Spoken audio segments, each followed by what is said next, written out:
me cuesta mucho trabajo seleccionar los títulos de mis lecciones.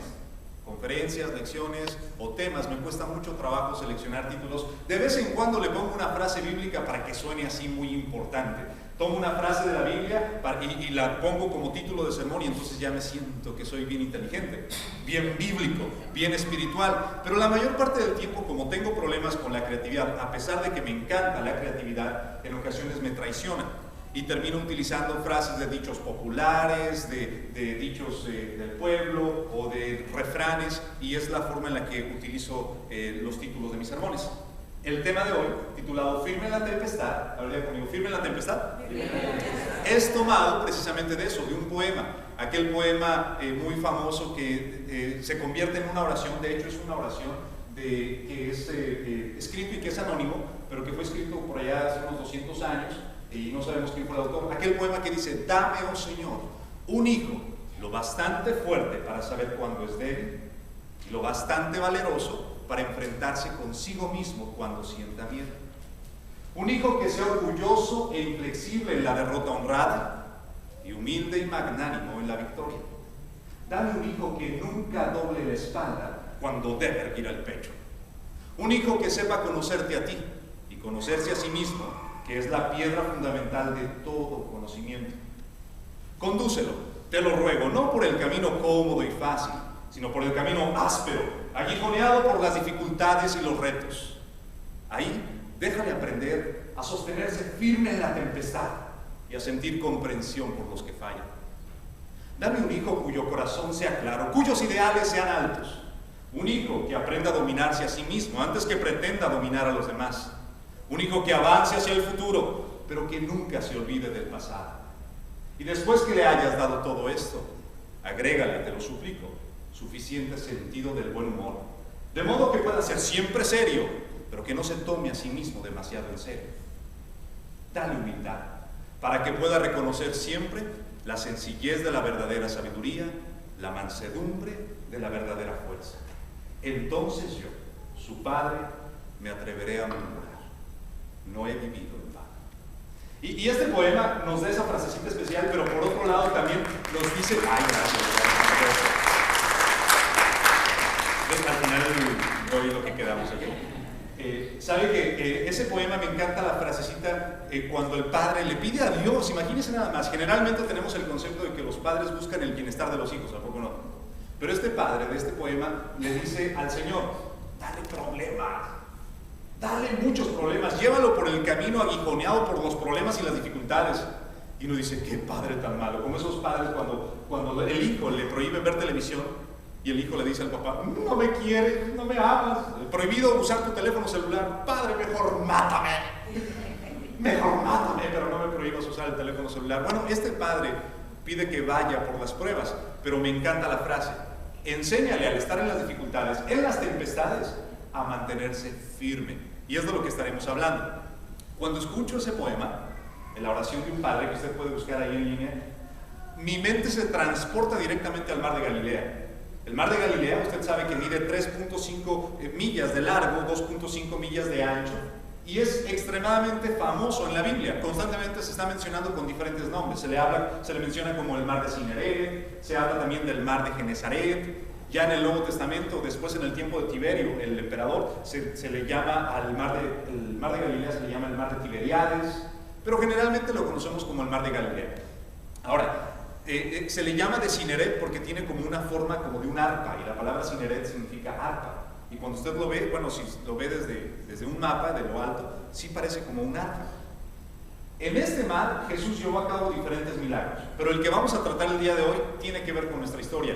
2 lecciones vamos a aprender, solamente 2 lecciones, diga conmigo, solo 2. Solo 2. Y después nos vamos.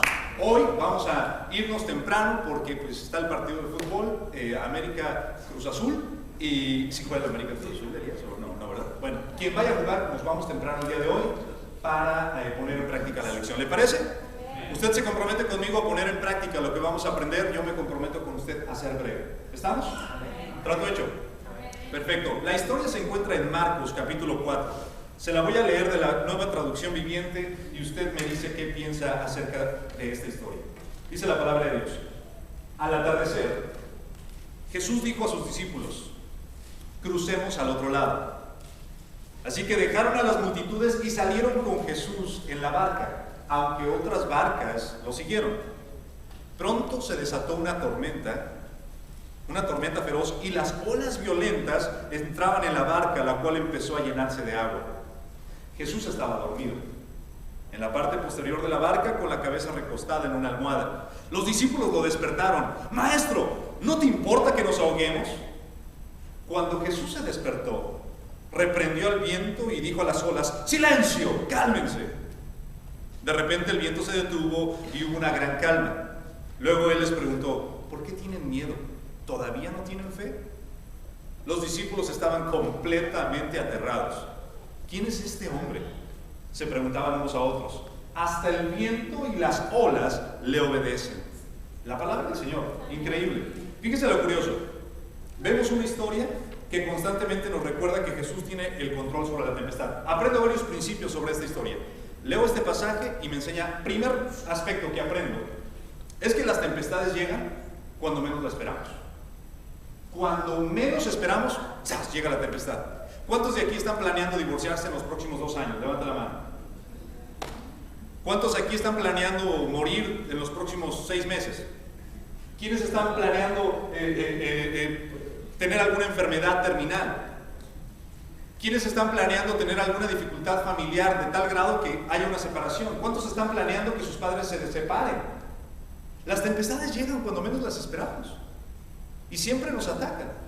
Esto lo aprendo. No me llama tanto la atención que Jesús y sus discípulos estaban planeando ir hacia el otro lado para continuar el ministerio, estaban haciendo algo productivo, pero la tempestad los sorprendió cuando menos lo esperaban. ¿Cuántas tempestades te han sorprendido en el transcurso de tu vida? Cosas que no esperabas, cosas que no imaginabas, cosas que te pasaron y que nunca pensaste que a ti te iba a pasar. La pregunta clásica que uno dice cuando algo le ocurre en la vida es: Señor, ¿pero por qué a mí? Y yo creo que el Señor en algún momento nos respondería de regreso diciendo: ¿y por qué a ti no? ¿Por qué a ti no? O sea, ¿por qué a otros sí, pero por qué a ti no? Principio número 1 que aprendo al leer este pasaje bíblico es que las tempestades llegan cuando menos las esperamos. Pero también aprendo otra cosa. Aprendo que las tempestades se aparecen aún después de grandes victorias. Porque en el caso de Jesús, esta es una de las pocas historias que se cuentan en los 3 evangelios, en Mateo, Marcos y Lucas, conocidos como los evangelios sinópticos. Se cuentan los 3 pasajes. Pero en el Evangelio de Mateo se nos cuenta que había contado ciertas parábolas, había puesto en su lugar a los fariseos, había hecho milagros, había hecho un ministerio excepcional. Los discípulos estaban emocionados. Y les dice: vamos al otro lado del lago. Y entonces ahí cuando viene la tempestad. Cosas negativas, cosas horribles ocurren aun cuando estás haciendo cosas buenas. Especialmente cuando tienes grandes victorias espirituales, van a venir tempestades. ¿No te acuerdas cuando te bautizaste? ¿No te acuerdas cuando decidiste comprometer tu vida al Señor y que de repente ¡zas! Y ¡zas! Y ¡zas! Y entonces dices la buena frase mexicana: ya no es lo duro, sino lo tupido. Dicen así, ¿no? Ya la lluvia ya no es lo duro, sino lo tupido, lo que me duele, hermano. Ore por mí. Bueno, el asunto es que aún después de haber hecho algo productivo, serviste en el Señor, serviste en la iglesia, hiciste buenas obras, hiciste grandes cosas, y entonces vienen tempestades. Porque esto fue lo que hicieron los discípulos. Grandes cosas, grandes prodigios, pero el principio es: las tempestades llegan aún después de cosas positivas. Tercer principio: las tempestades no ven diferencia entre discípulos, apóstoles o mesías. Si tú estás pensando que por el hecho de tener mucho tiempo en la iglesia ya la tienes segura con Dios, o como alguna gente dice: oye, ora por mí, ¿por qué? ¿Por qué quieres que ore por ti? Porque tú estás más cerca de Dios. Olvídate. Los que están más cerca de Dios, como los que están lejos de Dios, están expuestos a la tempestad. Porque en esa barca donde Jesús iban discípulos que después se convirtieron en apóstoles, que efectuaron milagros, que fundaron iglesias, que escribieron partes del Nuevo Testamento, y aún así les llegó la tempestad. Las tempestades llegan cuando menos lo esperamos. Las tempestades llegan generalmente después de grandes victorias, pero las tempestades llegan no importando quién vaya en la barca. Pero te voy a decir una cosa: de acuerdo a la historia, cuando Jesús va en la barca, hay una gran diferencia. Así que si en tu barca hay tempestades o estás expuesto a dificultades, tormentas grandísimas en tu vida, asegúrate que llevas a una persona en tu tripulación. Asegúrate que llevas a Cristo. Porque cuando las tempestades azotan a la barca, si Cristo está en esa barca, las tempestades no van a durar. Cristo tiene el poder de controlar el mar, de controlar el viento, de calmar las tempestades más horribles que estés pasando o que hayas pasado o que vayas a enfrentar. Cristo tiene el poder de calmar las tempestades. Estamos expuestos a cambios climáticos en nuestro hogar, pero cuando Cristo se encuentra en nuestra barca, las tormentas estarán acabadas. Las tempestades tampoco. Otro principio que aprendí de esta historia. Ya lo dormí, discúlpame. ¿Ya? ¡Wow! Hoy sí me aventé un récord tremendo. Hay un video ahí de mi papá. ¿Puedo hacer una pausa? Miren, le voy a decir lo que piensa mi papá acerca de mis sermones. Cheque este video.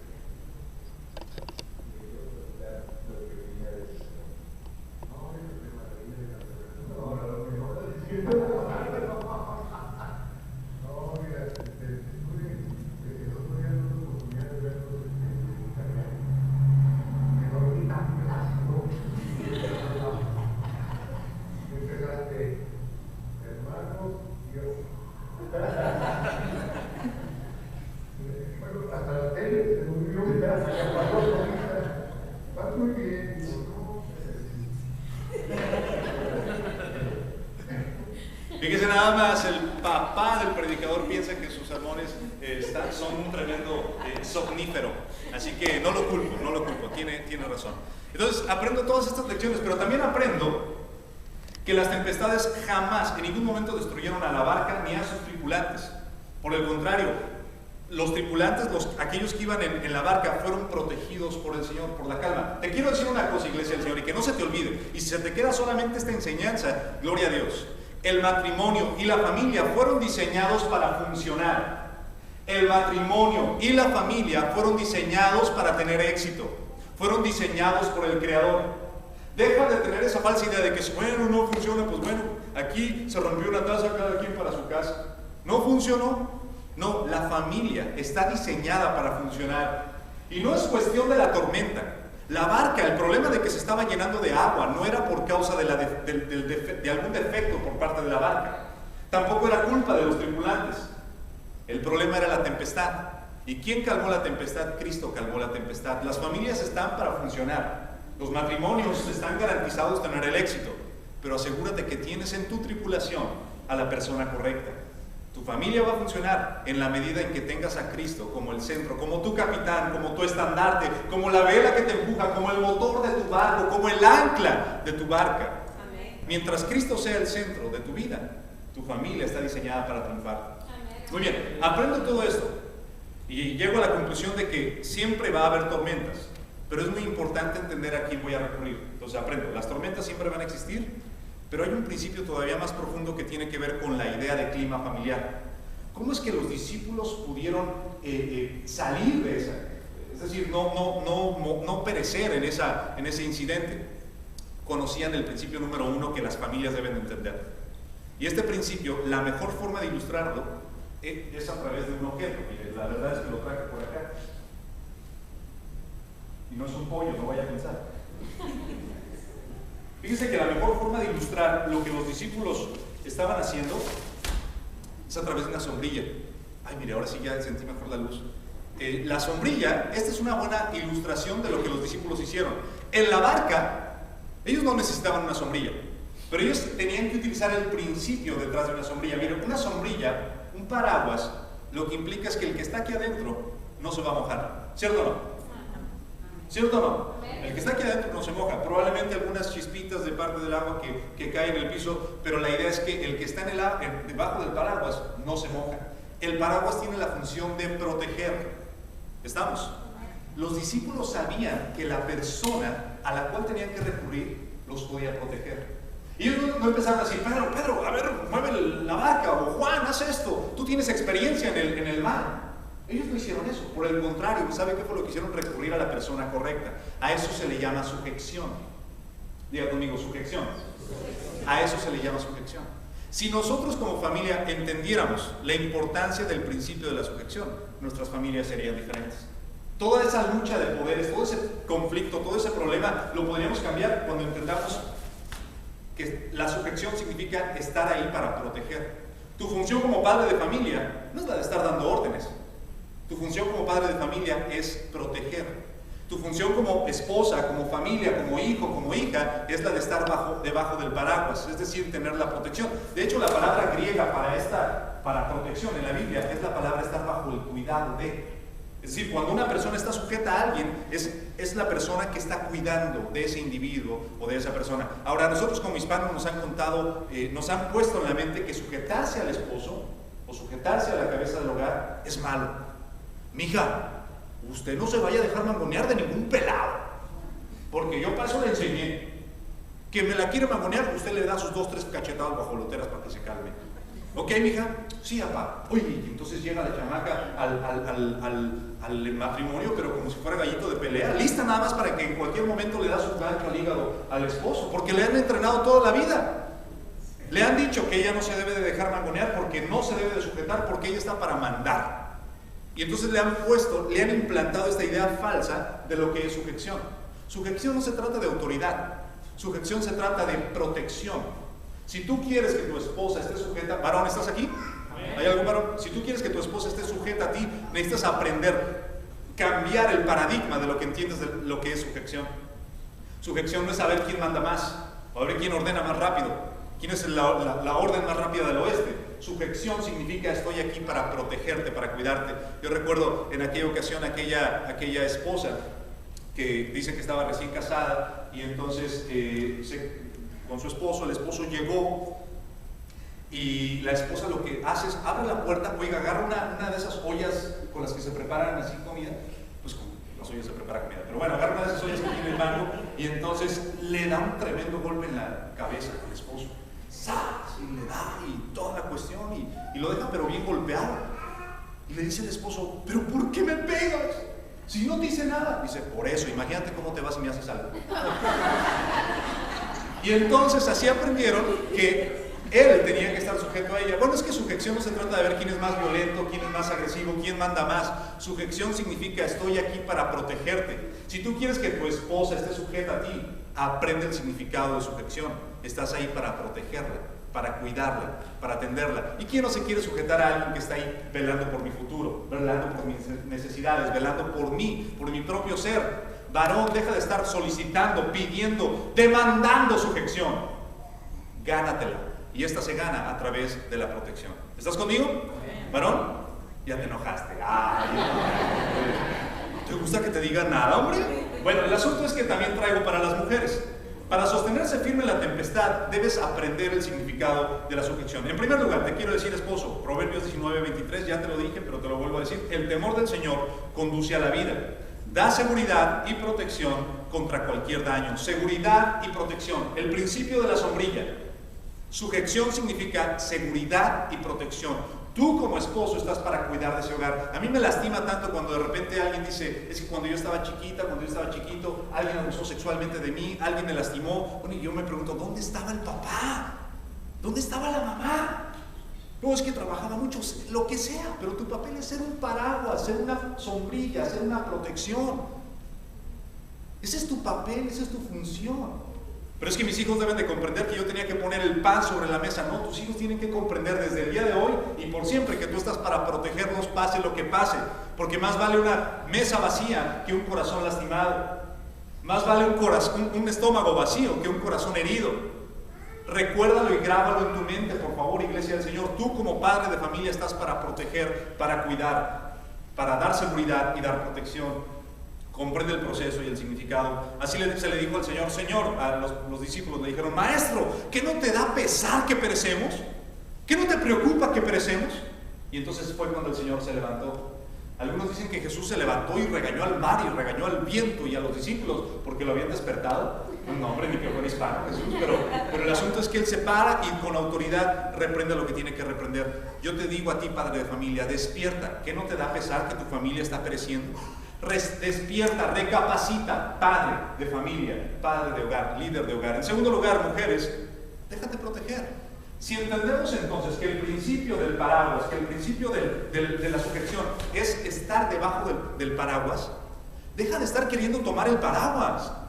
Déjate proteger, déjate guiar, deja que tu marido, deja que tu esposo, deja que tus padres, si tú eres un hijo de familia, una hija de familia, déjate proteger, déjate cuidar. Dice el libro de Proverbios capítulo 14, versículo 1, la mujer sabia edifica su hogar, pero la necia con sus propias manos la destruye. ¿Cierto o no? Mujeres, ya se enojaron. Ay, no te digo, hombre, ¿no les gusta que le diga uno nada? No destruyas tu hogar con tus propias manos, déjate proteger. Esas luchas de poder que tienes, estar discutiendo por cositas absurdas que no tienen el mayor sentido en lo absoluto, deja que tu marido te proteja. Si tu marido te está diciendo algo, es muy probable que lo que está buscando es tu propio bien. Deja de estar echándole el pleito como si fueras gallito de pelea. Escucha a tu marido, atiende lo que te dice. ¿Estamos? ¿Cómo te me quedas bien, iglesia? Muy bien. Finalmente te quiero decir a ti, hijo, hablando de la sujeción, padre de familia, gánate el respeto para poder cuidar y proteger a tu familia. Entiende el concepto de sujeción. Mujer, déjate proteger. Mujer, déjate cuidar. A ti, a los hijos, te voy a decir una sola cosa: no te conviene de otra forma. Te tienes que sujetar. ¿Sabes por qué razón? En primer lugar, la Biblia dice muy claramente: aquel que maldice a su padre, aquel que maldice a su madre, se apagará su luz en la más densa oscuridad. Proverbios 20:20. Me encanta Proverbios 20:20 porque como que la mejor visión es 20:20, pero dice que aquel hijo que no respeta a sus padres, que desobedece a su madre, maldice a su padre o a su madre, se le apagará la luz en la más densa oscuridad. Será incapaz de ver. ¿Y cuántas veces lo hemos visto? Hay hijos, yo no sé si a usted le molesta esto, a mí me molesta muchísimo cuando usted le pregunta algo a alguien y le responden con una pregunta. Usted llega con alguien y le dice, oye, ¿y cómo te fue? ¿Por qué? ¿Cómo que por qué? O usted llega con alguien y le dice, oye, ¿dónde está el martillo? ¿Para qué lo quieres? ¿Qué te importa? Dame el martillo, ya, hombre. ¿Por qué respondes con una pregunta? Hijo, te estoy hablando a ti. Hija, te estoy hablando a ti. Sujétate a tus padres. Si tu padre te está diciendo, tu madre te está diciendo, haz esto, te lo aseguro, te lo garantizo y te lo firmo por escrito, que no están buscando un malestar para ti, no están buscando algo negativo para ti. Aprende y déjate, al igual que las mujeres, déjate proteger, déjate cuidar. No buscan tu malestar, no buscan tu mal. Si nosotros como familia aprendiéramos el concepto de sujeción, nuestras familias habría paz y el clima familiar tenso que ocurre en ocasiones se transformaría de un clima tenso y oscuro y lluvioso y tenebroso a un clima cálido, especial, agradable. ¿Cómo? A través de la sujeción. Déjate proteger, déjate cuidar. ¿Quieres realmente tener sujeta a tu familia? Piensa en esto. Con esto concluyo. ¿Qué pasaría si tu familia, tu esposa, tus hijos no tuvieran la necesidad, a ti varón te hablo, no tuvieran la necesidad de vivir en tu casa? Es decir, que no ocuparan pues tu dinero, no ocuparan tu trabajo, no tuvieran ninguna necesidad de vivir ahí contigo. ¿Aún así vivirían? ¿Qué pasaría si tu esposa no necesitara de ti? ¿Aún así viviría? Si tu respuesta es claro, ella viviría conmigo, a pesar de que no tuviéramos nada, ella estaría aquí conmigo. Gloria a Dios por eso.